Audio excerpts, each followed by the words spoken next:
the best academy. Hi friends, welcome to Harish academy. ఈరోజు వార్తలు నిలిచిన జాతీయ అంతర్జాతీయ రాష్ట్రీయ అంశాల గురించి, వార్తలు నిలిచిన వ్యక్తులు, అవార్డులు, పుస్తకాలు, మరి క్రీడా సంబంధిత సమాచారం ఒక్కొక్క అంశాన్ని వివరంగా తెలుసుకుందాం. ఈరోజు మన ఫస్ట్ టాపిక్ వచ్చేసి ఈరోజు బ్రిటన్కి సంబంధించి ఒక సూపర్లేటివ్ టాపిక్ వార్తల్లోకి వచ్చింది. సో సూపర్లేటివ్ టాపిక్ అర్థం ఏంటి? ప్రపంచంలోనే మొట్టమొదటి, దేశంలోనే మొట్టమొదటి, అతిపెద్ద, అతి చిన్న, అతి పొడవైన, ఇలాంటి ప్రత్యేక పదాలతో కూడిన సమాచారం ఏదైతే ఉంటుందో వాటిని మనం సూపర్లేటివ్ టాపిక్స్ అని చెప్పేసి డిస్కస్ చేస్తున్నాం. ఈరోజు ప్రపంచంలోనే మొట్టమొదటి అనే అంశంతో బ్రిటన్ దేశం వార్తలోకి వచ్చింది. దేనికి సంబంధించి అంటే ప్రపంచంలోనే మొట్టమొదటి AI safety institute, artificial intelligence safety institute ఏ దేశంలో ఏర్పాటు అవబోతుందంటే బ్రిటన్. గుర్తుంచుకోండి, బ్రిటన్. దీనికి సంబంధించి అఫీషియల్ అనౌన్స్మెంట్ని ఆ దేశ ప్రస్తుత ప్రధాని రిషి సునాక్ గారు చేయడం జరిగింది. సో రిషి సునాక్ గుర్తుంచుకోండి. సో ప్రపంచంలోనే మొట్టమొదటి AI artificial intelligence safety institute బ్రిటన్లో ఏర్పాటు కానుంది. దీని యొక్క ఉద్దేశం ఏంటో చూద్దాము. సో కృత్రిమ మేధ సాంకేతికతపై ఆందోళనలు వ్యక్తమవుతున్న ప్రస్తుత తరుణంలో బ్రిటన్ ప్రధానమంత్రి ప్రస్తుతం ఎవరు? రిషి సునాక్ గారు ఒక కీలకమైన ప్రకటన చేశారు నిన్నటి రోజున. బ్రిటన్లో ప్రపంచంలోనే మొట్టమొదటి కృత్రిమ మేధ భద్రతా సంస్థ ఆర్టిఫిషియల్ ఇంటెలిజెన్స్ సేఫ్టీ ఇన్స్టిట్యూట్ను ఏర్పాటు చేయనున్నట్లు తను ప్రకటించారు. ఏఐ సేఫ్టీకి సంబంధించి ప్రపంచ పరిజ్ఞానాన్ని మెరుగుపరచడంతో పాటు కొత్త కొత్త కృత్రిమ మేధ సాంకేతికతలను అధ్యయనం చేస్తూ వాటి లాభ నష్టాలను ఈ సంస్థ అన్వేషిస్తుందని చెప్పడం జరిగింది. సో ఇది పర్పస్, ఇది ప్రత్యేకత. సో గుర్తుంచుకోండి, ప్రపంచంలోనే మొట్టమొదటి ఏఐ సేఫ్టీ ఇన్స్టిట్యూట్ ఏ దేశంలో అంటే బ్రిటన్. దాని యొక్క ఉద్దేశం ఏంటి అని అడగవచ్చు. సో ఇది మనకి ఈరోజు superlative topic, first topic. And next వచ్చేసేసి ADB, Asian development bank, Asia అభివృద్ధి బ్యాంక్, హెడ్ క్వార్టర్ మాండోలియాంగ్ లేదా మనీలా అంటాం, ఫిలిప్పీన్స్ కేంద్రంగా పనిచేస్తుంది.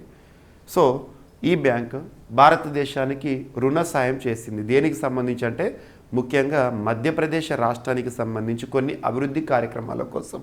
సో చూడండి, $175 మిలియన్ రుణ సాయం.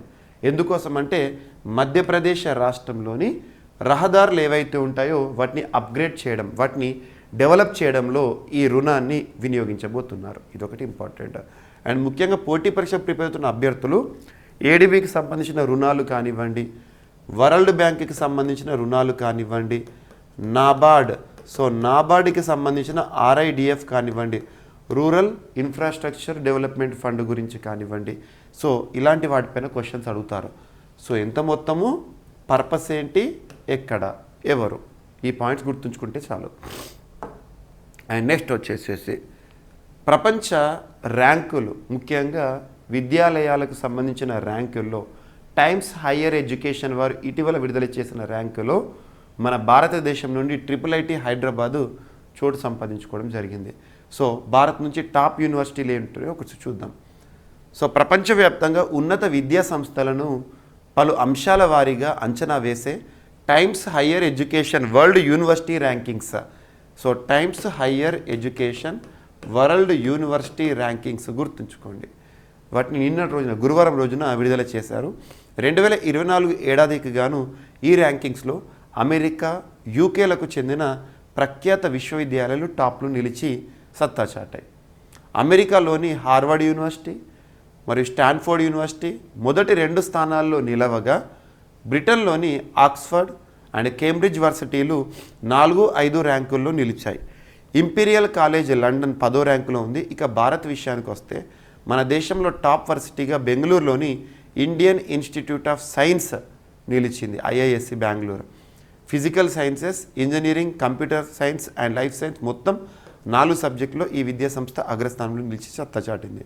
ఫిజికల్ సైన్స్ విభాగంలో IISc 201 నుండి 250 ర్యాంకుల కేటగిరీలో నిలవగా, ఇంజనీరింగ్లో 100 నుండి 125 ర్యాంకుల్లో, కంప్యూటర్ సైన్స్ సబ్జెక్టులో అండ్ 101 నుండి 125 లైఫ్ సైన్సెస్లో 201 నుండి 250 ర్యాంకుల కేటగిరీ. సో ఇవన్నీ అవసరం లేదు, జస్ట్ గుర్తుంచుకోండి భారతదేశానికి సంబంధించి ఏవి చోటు సంపాదించుకున్నాయి, ప్రపంచంలో టాప్లో నిలిచిన యూనివర్సిటీస్ ఏంటి, ఎగ్జామినేషన్లో టాప్ పైన ఫోకస్ చేస్తారు. అండ్ నెక్స్ట్ వచ్చేసి సో దేశంలోనే మొట్టమొదటి అనే అంశంతో ఇండియన్ ఆయిల్ వారి సంస్థకు సంబంధించి ఒక అంశం వార్తల్లోకి వచ్చింది. ఇండియాస్ ఫస్ట్, దేశంలోని మొట్టమొదటి reference gasoline diesel fuels. So reference gasoline diesel fuels ఇటీవల union minister, concern minister petroleum శాఖకు సంబంధించి ప్రస్తుతం ఎవరు విధులు నిర్వర్తిస్తున్నారంటే హర్దీప్ సింగ్ పూరి గారు దీన్ని ఆవిష్కరించడం జరిగింది న్యూఢిల్లీలో. దీన్ని ఎవరు అభివృద్ధి చేశారంటే ఇండియన్ ఆయిల్ సంస్థ వారు అభివృద్ధి చేశారు. గుర్తుంచుకోండి, India's first reference gasoline and diesel fuels. So ఈ టాపిక్స్ ఏవైతే ఉంటే మీకు ఇమేజెస్ నేను క్లాస్ తీసుకునే కంటే ముందే మీకు నేను పోస్ట్ చేస్తున్నాను already. So Praveen sir WhatsApp channel, so Praveen sir WhatsApp ఛానల్లో ఈ ఇమేజ్ నేను నిన్నటి రోజునే పోస్ట్ చేస్తాను, ఒకసారి చూడండి. సో ఇట్ ఈజ్ లైక్ ఇది వాట్సాప్ ఛానల్ కరెంట్ అఫేర్స్లో బ్రేకింగ్ న్యూస్ ఛానల్ వంటిది. ఇందులో జాయిన్ అవ్వండి, మీకు రెగ్యులర్గా అప్డేట్స్ అనేవి వస్తూనే ఉంటాయి, ఇస్తూనే ఉంటాను. And Praveen sir classes YouTube channel ఏదైతే ఉంటుందో ఆ యూట్యూబ్ ఛానల్ కమ్యూనిటీలో మీకు ఈ ఛానల్కి సంబంధించిన లింక్ని పోస్ట్ చేశాను. సో యూట్యూబ్ ఛానల్ సబ్స్క్రైబ్ చేసుకోండి, వాట్సాప్ ఛానల్ని ఫాలో అవ్వండి. రెగ్యులర్గా మీకు నేను అప్డేట్స్ ఏవైతే ఇస్తానో వాటిని ఫాలో అవ్వండి, వీడియో క్లాసెస్ చూడండి. డెఫినెట్గా కరెంట్ అఫైర్స్లో మాత్రం ఎక్కువ మొత్తంలో స్కోరింగ్ చేసే అవకాశం ఉంటుంది. అండ్ నెక్స్ట్, ప్రపంచంలోనే అతిపెద్ద అనే అంశంతో చైనా వార్తల్లోకి వచ్చింది. చైనా బిల్డ్స్, చైనా నిర్మించింది దేనికి సంబంధించి ప్రపంచంలోనే అతిపెద్ద డీప్ సీ, సో సముద్రం లోతైన ప్రాంతంలో deep sea telescope, so observe చేసే ఒక పరికరం. To hunt for cosmic neutrinos, so cosmic న్యూట్రియోస్ని హంట్ చేసే అతిపెద్ద టెలిస్కోప్ని చైనా డీప్ సీ ఒక టెలిస్కోప్ని లాంచ్ చేశారు. ఎక్కడంటే వెస్టర్న్ పసిఫిక్ ఓషన్ ప్రాంతంలో లాంచ్ చేశారు. దాని పేరు ట్రిడెంట్. దీని యొక్క ఉద్దేశం ఏంటంటే to hunt for cosmic neutrinos, cosmic న్యూట్రియోస్ని హంట్ చేయడానికి, వాటిని గుర్తించడానికి ఈ టెలిస్కోప్, ప్రపంచంలో అతిపెద్ద టెలిస్కోప్ అనేది యూస్ఫుల్గా ఉంటుంది. అండ్ నెక్స్ట్, లెమ్రూ ఎలిఫెంట్ రిజర్వ్ వార్తలోకి వచ్చింది. లెమ్రూ గుర్తుంచుకోండి, వార్తలు నిలుస్తున్న వన్యప్రాణి సంరక్షణ కేంద్రాలపైన క్వశ్చన్స్ అడుగుతారు. లెమ్రూ ఎలిఫెంట్ రిజర్వ్ రీసెంట్గా వార్తల్లోకి వచ్చింది. ఏ రాష్ట్రంలో అంటే ఛత్తీస్గఢ్ రాష్ట్రంలో. సో ఎందుకు వార్తల్లోకి వచ్చిందంటే దీన్ని ప్రొటెక్ట్ చేసే ఉద్దేశం. మినిస్ట్రీ ఆఫ్ కోల్ వారు రీసెంట్గా ఒక కోల్ మైనింగ్ సంబంధించిన ప్రాజెక్ట్ని ఎక్స్క్లూడ్ చేశారు ఈ వన్యప్రాణి సంరక్షణ కేంద్రాన్ని సంరక్షించడానికి. So ministry of coal have excluded certain coal mines from development to protect forest ఏరియాస్ని అభివృద్ధి చేయడానికి కొన్ని కోల్ మైన్స్కి కూడా అనుమతులను ఆపడం జరిగింది. అందులో లెమ్రూ ఎలిఫెంట్ రిజర్వ్ వార్తలోకి వచ్చింది. ఎగ్జామినేషన్ డైరెక్ట్ అడుగుతారు. ఇటీవల వార్తలోకి వచ్చిన ప్రొటెక్టెడ్ ఫారెస్ట్ ఏరియాగా వార్తలోకి వచ్చిన లెమ్రూ ఎలిఫెంట్ కారిడార్ రిజర్వ్ ఎక్కడ ఉంది అంటే ఛత్తీస్గఢ్ అని గుర్తుంచుకోండి. And Shri Ramjanmabhoomi Teerthkshetra trust అయోధ్యలో రామ మందిరాన్ని నిర్మిస్తున్నారు. సో అయోధ్యలో రామ మందిర నిర్మాణం పూర్తి కావస్తుంది కూడా. రానున్న 2024 జనవరి 22వ తేదీన అయోధ్య రామ మందిరానికి సంబంధించి శాంక్టోరం ఉంటుంది కదా, గర్భగుడిలో రాముని విగ్రహాన్ని ప్రతిష్ఠించబోతున్నారు, సో ప్రవేశపెట్టబోతున్నారు. దానికి నరేంద్ర మోదీ గారిని ముఖ్య అతిథిగా తన చేతుల మీదుగా ఈ విగ్రహం ఏదైతే ఉంటుందో ఇన్స్టాల్ చేయబోతున్నారని చెప్పేసి ఒక అంశం వార్తల్లోకి వచ్చింది. సో ఉత్తరప్రదేశ్ రాష్ట్రంలోని అయోధ్య రామ మందిర నిర్మాణానికి సంబంధించిన అప్డేట్. అండ్ ఈరోజు ఒక పర్సన్ మరణిస్తూ వార్తల్లోకి వచ్చారు. తను ఏ రాష్ట్రానికి సంబంధించిన వారు అండ్ ఏ రంగంలో గుర్తింపు పొందినవారు చూడండి. సో అస్సాం రాష్ట్రానికి సంబంధించిన వ్యక్తి, ఎమినెంట్ అకాడమిషియన్, సింగర్, లిరిసిస్ట్, రచయిత, గాయకుడు, అకాడమిషియన్ అంటే విద్యావేత్త.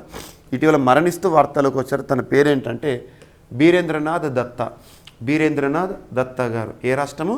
అస్సాం రాష్ట్రానికి సంబంధించిన వ్యక్తి. గుర్తుంచుకోండి, eminent academician, singer, lyricist Birendranath Datta మరణిస్తూ వార్తలోకి వచ్చారు. అస్సాంకి సంబంధించిన వ్యక్తి. అండ్ కేంద్ర ఎన్నికల సంఘం రీసెంట్గా ఒక నటుడిని నేషనల్ ఐకాన్గా నియమించడం జరిగింది. సో నిన్నటి రోజున EC election commission of India article 324 రాజ్యాంగబద్ధ సంస్థ ఎలక్షన్ కమిషన్ ఆఫ్ ఇండియా మీకు 15వ భాగంలో రాజ్యాంగంలో ఎన్నికలకు సంబంధించిన ప్రస్తావన ఉంటుంది. సో ప్రజల్లో అవగాహన కల్పించడానికి నేషనల్ ఐకాన్గా ఒక యాక్టర్ని, so Newton actor so actor తన పేరు ఏంటంటే రాజ్ కుమార్ రావు గారిని నియమించడం జరిగింది నేషనల్ ఐకాన్గా అని గుర్తుంచుకోండి. అండ్ అత్యంత వృద్ధ శునకం, ప్రపంచంలోనే అత్యంత వృద్ధ శునకం ఓల్డ్ డాగ్ అనేది రీసెంట్గా మరణిస్తూ వార్తల్లోకి వచ్చింది. ప్రపంచంలోనే అత్యంత వృద్ధ శునకంగా పేరున్న బాబీ 31 ఏళ్ల వయస్సులో గత శనివారం తుదిశ్వాస విడిచింది. పోర్చుగల్లోని కాన్క్వైరోస్ అనే ఊళ్ళో 1992 మే 11న ఈ కుక్క పుట్టింది. అప్పటికి బాబీ యజమాని ఎవరైతే ఉంటారో 8 ఏళ్ల వయసే. సో జస్ట్ గుర్తుంచుకోండి, ప్రపంచంలో అత్యంత వృద్ధ శునకం పేరున్న బాబీ ఎక్కడ? సో అమెరికా పోర్చుగల్లో మరణిస్తూ వార్తల్లోకి వచ్చింది. సో ఇవి ఫ్రెండ్స్ ఈరోజు వార్తలు నిలిచిన అంశాలు. ఒకసారి ర్యాపిడ్గా చూస్తే ప్రపంచంలో మొట్టమొదటి AI సేఫ్టీ ఇన్స్టిట్యూట్ బ్రిటన్లో.